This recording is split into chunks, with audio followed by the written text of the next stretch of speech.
My name is Caroline Marsh. I am 34 years old, and on the afternoon of my sister's luxury wedding, in front of 212 guests, a woman in a white catering uniform walked up to me, broom in hand, apron still around my waist from where my sister had just tied it, leaned in close and said, "Ms. Marsh, the florist needs your approval on the east terrace before we open the doors. Also, the sommelier is asking whether you want the reserve burgundy, uncorked 30 minutes early or right at the toast." I looked at her. I looked at my sister, Vanessa, standing 6 feet away in her $4,800 gown, champagne flute already in her hand, her face doing something I had never seen it do before.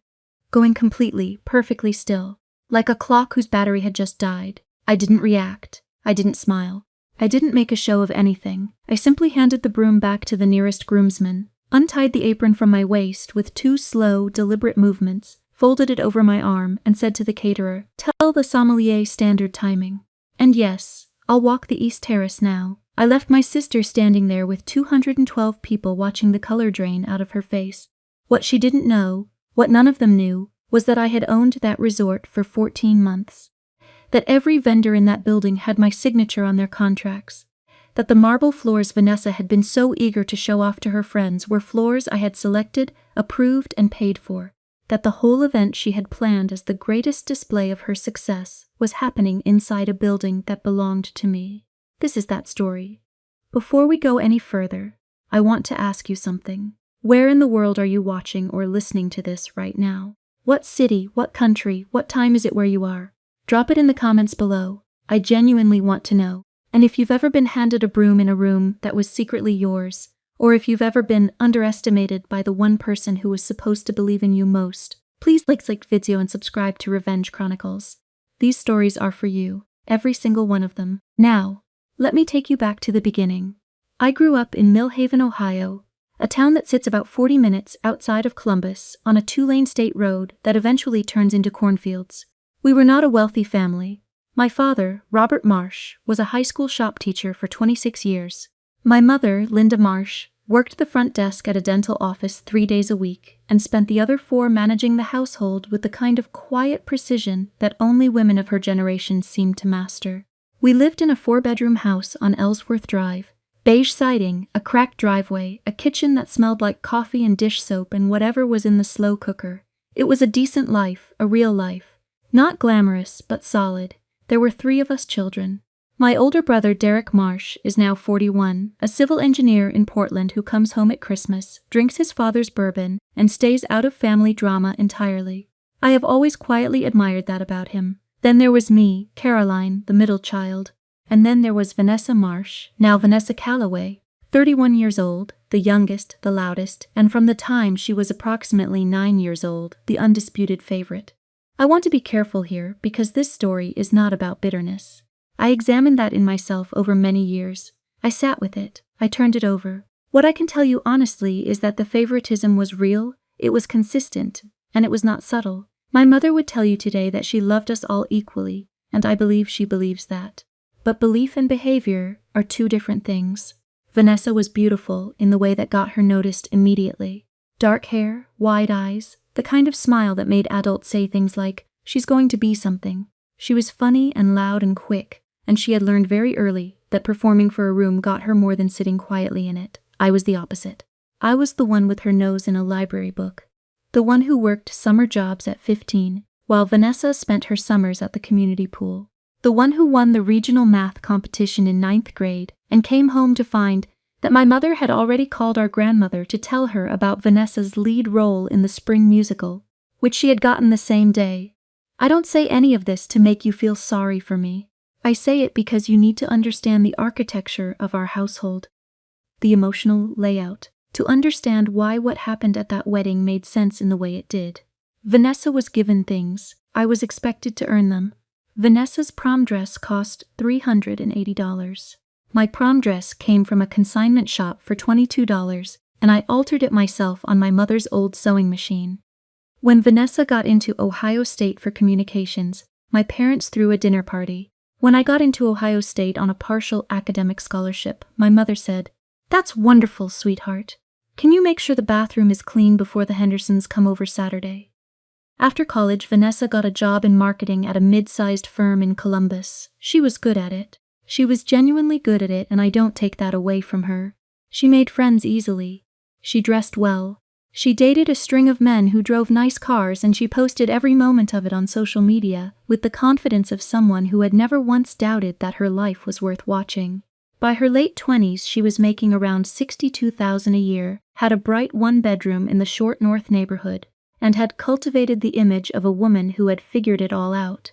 I, meanwhile, had done something quieter and less photographable.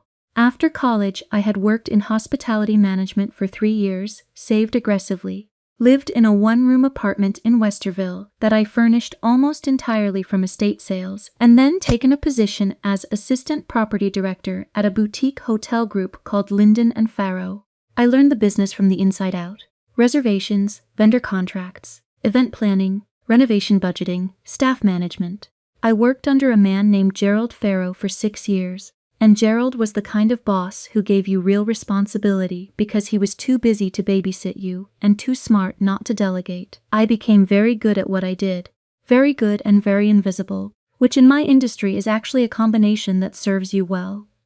Vanessa, during these years, came home for holidays and reported on her life the way people narrate nature documentaries. Everything was dramatic. Everything was significant. She had been passed over for a promotion she deserved. She had broken up with someone terrible. She had just gotten back from a long weekend in Charleston with her girlfriends. She had found an amazing little wine bar. She had strong opinions about everything and stated all of them at full volume. And every time I opened my mouth to say something about my own work, the hotel group, a new property we were developing, a contract I had negotiated, the conversation moved on within about 30 seconds. My father would nod politely. My mother would say, "That's great, honey," and then look at Vanessa and say, "Tell them about the thing with your boss, V, they'll die." I stopped trying to be heard. I started listening instead, and I started building. In January of 2019, Gerald Farrow told me he was looking to sell one of the group's properties, a smaller resort outside of Columbus in a town called Hartwell Lake, and asked if I had ever considered ownership. It was a 40-room boutique property on 12 acres with a private lake, a ceremony pavilion, and an event barn that we had renovated 2 years prior. It needed management attention. It needed someone who knew it. Gerald offered me a deal that was not a gift. It was not easy. It was not handed to me, but it was fair, and it was real. He offered me a first right of purchase at a price that reflected my years of contribution to the company. The number was $1,250,000. I had $240,000 in savings. I went to 3 banks over the course of 4 months before Heartland Community Bank in Columbus agreed to a commercial property loan with terms I could actually sustain. I did not tell my family. Not because I was ashamed, but because I had spent 30 years watching announcements about my life get absorbed into silence, and I was not going to do that with this one. I was going to let it exist first, let it become real first, then let them see it. I closed on the Hartwell Lake Resort on March 14, 2019, at 2:47 in the afternoon, in a conference room in Columbus with Gerald Farrow and a real estate attorney named Patricia Drummond. I signed my name on 11 separate documents. When it was done, I drove back to the property alone, walked through the empty ceremony pavilion, stood in the middle of the marble floor, and allowed myself exactly 4 minutes of stillness before I called my new head of operations and asked about the spring booking calendar. I built it in silence. Every upgrade, every new vendor contract, every staff hire, every renovation decision. I made them without an audience. The resort's revenue in its first full year under my ownership was just under $900,000. By the end of year 2, it had crossed $1.1 million. We were booking weddings 18 months in advance. The East Terrace renovation I completed in the fall of 2020 had been featured in a regional bridal magazine. We had a 4.8 rating on every major travel platform. Nobody in my family knew, not my parents, not Derek, not Vanessa. Now let me tell you about the breaking point. Because there was one, and it came on a Tuesday evening in November of 2020 at my parents' kitchen table, and it arrived in the form of a sentence from my sister's mouth that I have never forgotten. Vanessa had come home for what my mother called a family dinner, but which was in reality an announcement dinner. She had gotten engaged. Her boyfriend, Philip Calloway, 35, was a regional sales director for a pharmaceutical company. Nice enough, smooth around the edges in the way of men who have always been told they're impressive. The ring was a 2.5-carat oval diamond. Vanessa had worn it for a week before telling us, a detail she mentioned herself while laughing. The dinner was pot roast and green beans, and a bottle of sparkling wine my mother had clearly bought specifically for the occasion. I was happy for her. Genuinely. I sat there and I smiled, and I said the right things and I meant them, or most of them. And then the conversation turned to the wedding. Vanessa had already done research. She wanted something elevated. She wanted a venue that felt like a destination without actually being one. She pulled out her phone and started showing my mother photos. And then my mother said, "What about that resort out by Hartwell Lake?" I drove by it once and it looked beautiful. And Vanessa glanced up from her phone, glanced at me for exactly half a second the way you glance at something that is in your peripheral vision and not worth focusing on, and said, "Oh, that place is too nice for Caroline to afford." Then she turned back to my mother and said, "I already looked at it. The event pricing starts at $14,000 for the BISPS package. That's before catering. We'd need someone who can actually contribute, not drag the budget down." My mother laughed. Not a cruel laugh, a social laugh. The kind you do when someone says something that is probably a little mean, but the room has already moved on. I didn't cry, I didn't correct her. I picked up my fork and ate a green bean and listened to the rest of the conversation with my full attention. What I decided in that moment was this. Vanessa was going to have her wedding at my resort. She just wasn't going to know it was mine until the exact right moment. I want to pause here for a moment and speak directly to you if you are still watching. If you are somewhere in the middle of a story like this, where someone in your own family, someone who should know you best, has looked right through you and made you feel like you don't belong in the room you built, drop a comment below and tell me your story. Even one sentence. Because you are not invisible here. This channel exists for exactly that, and if you haven't already, please subscribe, because every story we tell here is for the woman who is still building in silence. We see you. Now, back to the quiet part. The part where everything was happening and nobody could see it. 3 days after that dinner, I called my events director, a woman named Stephanie Owens, who had been with the property since before I bought it, and who is, without question, the most organized human being I have ever encountered.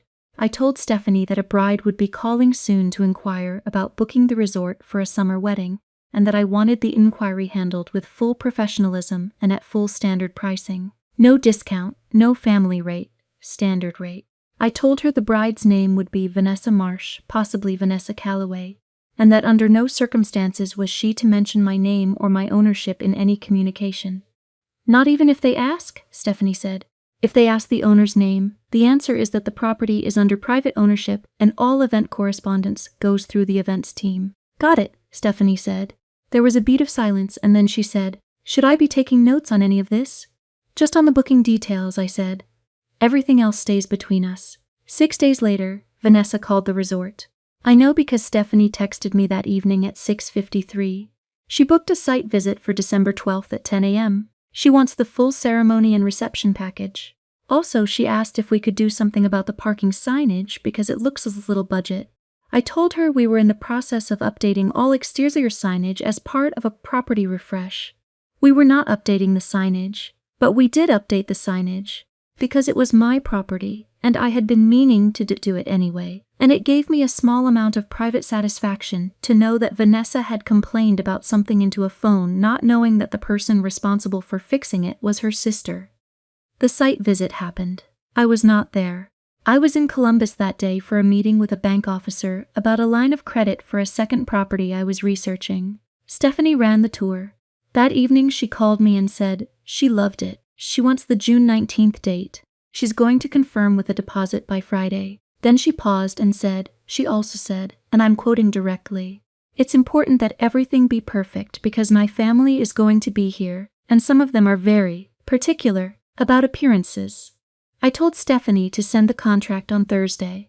Vanessa's wedding deposit, $5,000, paid by her future mother-in-law, a woman named Beverly Calloway, who had strong opinions about seating charts and flower arrangements, landed in my business account on a Friday morning in December, while I was sitting at my desk, drinking coffee, and reviewing the previous month's occupancy numbers. $5,000. From my sister's fiancé's mother into my account, I set my coffee down. I opened the payment notification, I sat with it for a moment, and then I went back to the occupancy numbers.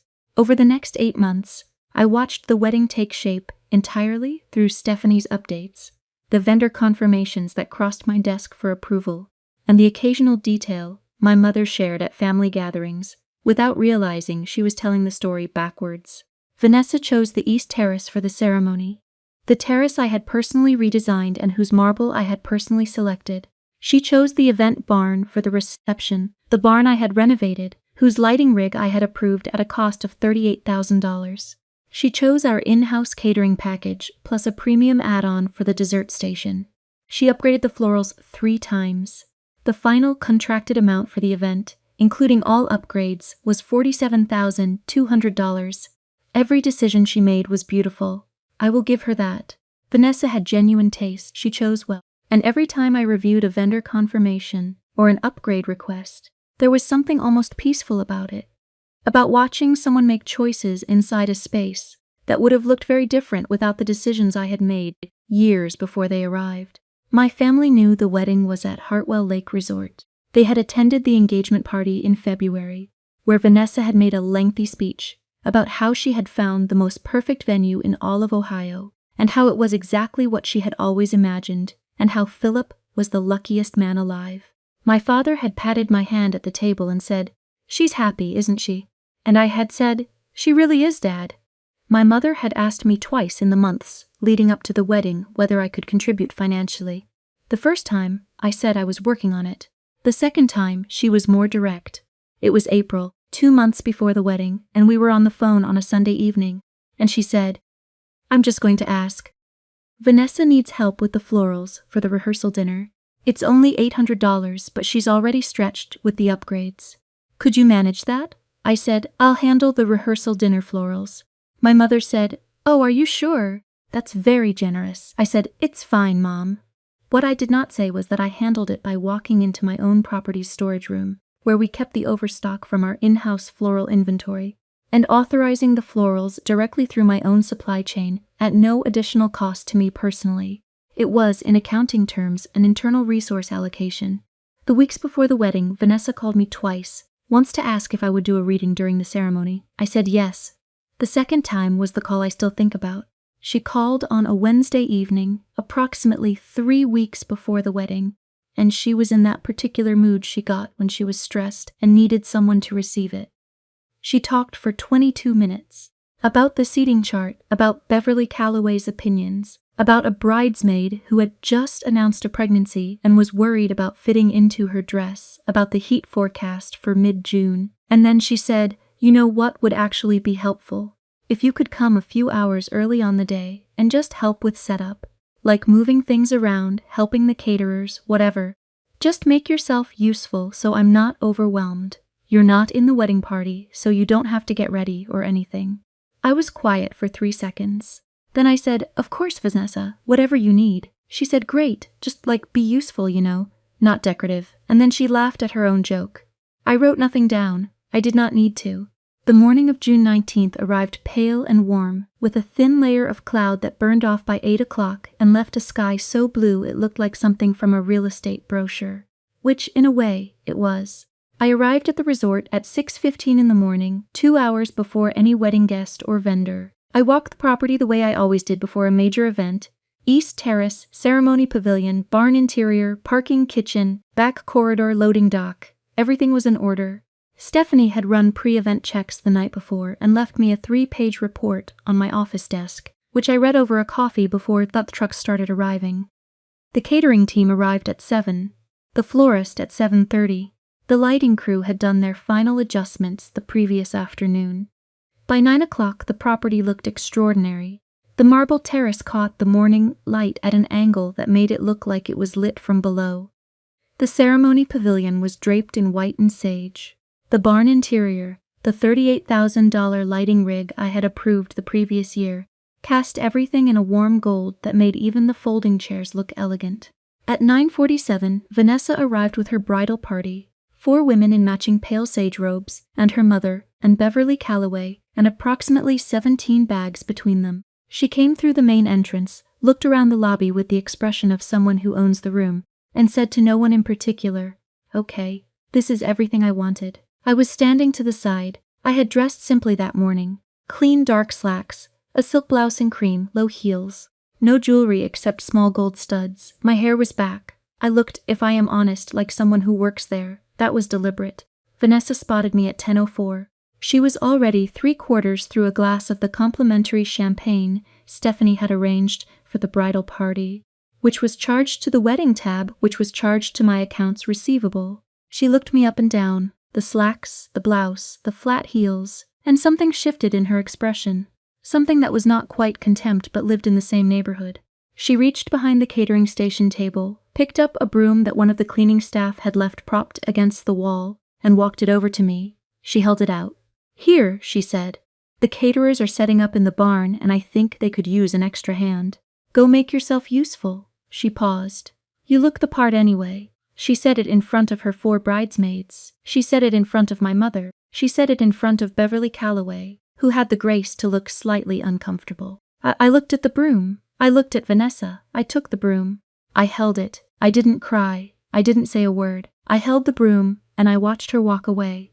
Already talking to one of her bridesmaids about the order of the processional, my mother caught my eye from across the room. She gave me a look that I think was meant to be apologetic but landed somewhere closer to resigned. I smiled at her, a real smile, because I already knew what was coming and she didn't, and in that moment the knowing was enough. I carried the broom to the barn entrance. I set it against the wall. I went and found Stephanie and told her we were on schedule and that I would be visible for the rest of the morning and that the catering team could come find me if anything needed sign-off. Stephanie looked at me the way she always does when she is professionally neutral on the outside and extremely entertained on the inside. The ceremony began at 2 in the afternoon. 212 guests seated on the east terrace in white resin chairs with sage ribbon. The string quartet we had contracted played from the corner. The florist had done extraordinary work. Arches of white garden roses and eucalyptus framing the ceremony pavilion entrance, petals laid along the aisle, a ceiling installation in the barn that I had approved in March at a cost of $4,600 that made the whole interior look like something out of a magazine. I sat in the 3rd row on the bride's side, between my father and a cousin named Michelle, who had driven from Akron. I did my reading, Corinthians, love is patient, love is kind. I read it in the same calm, measured voice I use for everything. I did not look at Vanessa when I read it. I looked at the guests. The reception began at 5:30. By 6:15 the wine was flowing and the room was doing what well-designed event spaces do. It was making everyone feel like they were inside something significant. The lighting, the sound. The tablescaping Vanessa had personally obsessed over for 4 months. It was genuinely beautiful. I stood at the edge of the barn near the east doors and allowed myself to feel something close to pride. Not pride in the wedding. Pride in the room. Pride in what I had built. At 6:42, I was standing near the catering station, still in my cream blouse, still calm, still watching, when the catering manager, a woman named Rosa Delgado, who had been with my vendor team for 2 years, walked toward me with a clipboard and the expression of someone who has a question that requires the decision maker. She had seen me arrive that morning during vendor check-in. She knew exactly who I was. She walked past 3 members of the Calloway family. She walked past 2 of Vanessa's bridesmaids.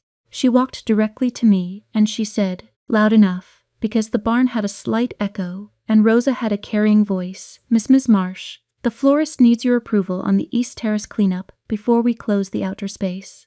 Also, the sommelier is asking whether you want the reserve burgundy uncorked 30 minutes early or right at the toast.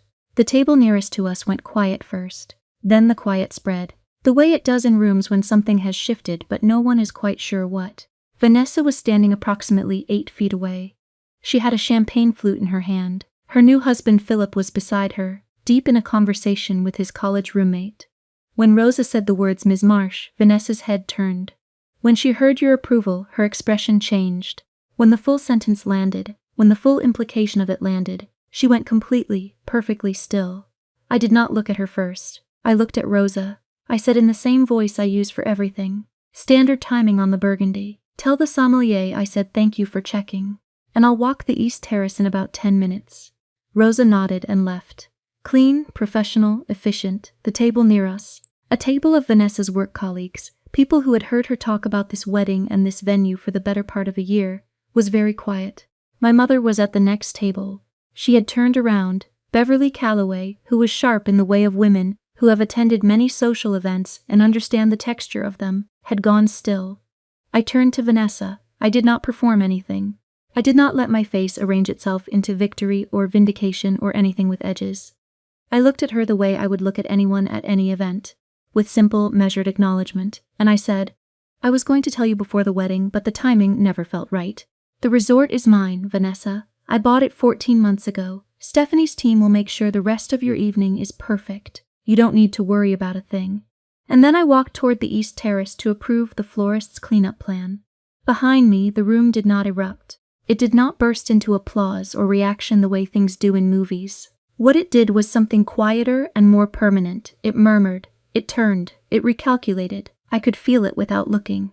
The understanding moving through the space the way temperature changes do. Not announced, just present. Philip, I was told later, leaned over to his college roommate and said, Wait, did she just say? And the roommate said, I think her sister owns the building. Philip said nothing after that for a while. My mother found me on the East Terrace at 7:15. She stood beside me in the evening air looking at the lake. She did not say anything for almost 2 full minutes. Then she said, How long have you owned this? I said, Since March of 2019. She was quiet again. Then she said, And you never told us. I said, No. She said, Why? I thought about it. I said, Because I wanted to build it first and be seen second. She put her hand on my arm. She didn't say anything else. We watched the light on the water for a few minutes and then I went back inside. Vanessa found me at 8:45 near the bar. The reception was still going. The dancing had started. The reserve burgundy had been opened at the toast, right on time. She had had several glasses of champagne, and her mascara had traveled slightly, which was the only outward evidence of any distress. She touched my elbow and said, Can we go somewhere quiet? We went to a small anteroom off the east corridor that I had designed as a bride's preparation space. Ivory walls, a tufted bench, a full-length mirror, a single lamp with a warm bulb. I sat on the bench. Vanessa stood. She said, Why didn't you tell me? I said, Would it have changed anything? She started to answer and then stopped, because she knew the answer. The answer was probably not. She would have behaved the same way. She always had. She said, That thing with the broom? I was stressed. I didn't mean anything by it. I said, I know. She said, You have to know I didn't mean anything by it. I said, Vanessa, it's your wedding night. Go be with your husband. She looked at me for a long time. Then she said, I didn't know what you were doing. I never knew. I said, I know that too. There is something I have learned about people who overlook you. And I want to say this carefully, because it is not an accusation. It is just an observation I have gathered over many years. They are not always cruel. They are sometimes just incurious. They have a fixed idea of who you are that they formed early and never revisited. You could change everything about your life and they would still, in certain moments, reach for the broom because that is the role they assigned you and they have not thought to reassign it. Vanessa was not a monster. She was my little sister, and she was also someone who had never once asked me a serious question about my life. Not because she wanted to hurt me, because it had simply never occurred to her that there was anything in my life worth asking about. That is a kind of loneliness I cannot fully describe. To be underestimated not with malice but with indifference. To exist in someone's mind as furniture. In the weeks after the wedding, Vanessa called me 3 times. The first call was brief. She thanked me for everything in a voice that was doing a lot of work, and I thanked her for the kind words. The second call was longer. She asked questions I had never heard her ask before. What was it like running the property? How had I managed the loan? What was I planning next? She was not performing interest. She was genuinely curious, and I think genuinely shaken by the distance between who she thought I was and who I actually was. I answered her honestly. I kept nothing hidden. I told her about Gerald Farrow, about the years at Linden and Farrow, about the 3 banks, about the 14 months of building. She listened in a way I could feel through the phone. The third call, she cried. I let her. I didn't tell her not to, and I didn't fill the silence with comfort she hadn't earned yet. I just stayed on the line. When she was done, she said, I feel like I missed you. Like you were right there and I missed you the whole time. I said, You have time to pay attention now. She said, Is that enough? I said, I don't know yet. Ask me in a year. My mother has been to the resort twice since the wedding. The first time she sat in the ceremony pavilion for 45 minutes without saying very much. The second time, she brought her friend Lorraine, who told me 3 times that she couldn't believe what I had built, and that she had known, since I was 12 years old, that I was something special. My mother said, "She gets that from me." And I let her have that, because she is my mother, and some things are more important than credit. What I want to say to you, and I mean this for anyone watching who is somewhere in the middle of being invisible, is that the building is the point, not the reveal. The reveal is a single moment that lasts a few seconds and then it is over. The building is years of getting up early, of reading contracts carefully, of making the phone call you are afraid to make, of choosing a harder path because the harder path leads somewhere real. Nobody can take the building from you. They can ignore it, and they will ignore it right up until the moment they cannot. I did not set out to hand my sister a humiliation at her own wedding. I did not plan the timing. I did not script what Rosa would say or when she would say it. What I did was build something real, operate it with integrity, and show up to a family event as exactly who I am. The rest was just physics. The truth exerts its isogravity. Eventually it lands. My name is Caroline Marsh. I am 34 years old. I own a resort on a lake in Ohio, and I am already under contract on a second property 40 minutes north of it. I go to work before sunrise most mornings. I drink my coffee in a ceremony pavilion I designed. I watch the light come across marble floors I selected from a catalog in a conference room in Columbus on a Tuesday afternoon when I was 32 years old, and nobody in my family knew my name was on the deed. That is enough. That has always been enough. And before I let you go, I want to ask you something that I have been thinking about all the way through this story. Have you ever been handed a broom in a room that was secretly yours? Not literally, maybe, but in some form. Have you ever been assigned a role by someone who loved you that was smaller than who you actually were? And did you correct them in the moment? Or did you let the truth come out on its own time? Tell me in the comments. I read every single one. Thank you for sitting with me through this story. I know some of you found this video at a moment when you needed it, and I want you to know that I do not take that lightly. There is something that happens when a woman stops explaining herself and starts simply building, a kind of quiet that other people eventually mistake for defeat, right up until they don't. If that quiet is where you are right now, stay in it. Stay in the work. The room you are building is more real than anyone else's opinion of it, and one ordinary afternoon, when you least expect it, the truth will walk across the floor and introduce itself. On behalf of everyone here at Revenge Chronicles, thank you for watching. Thank you for being here.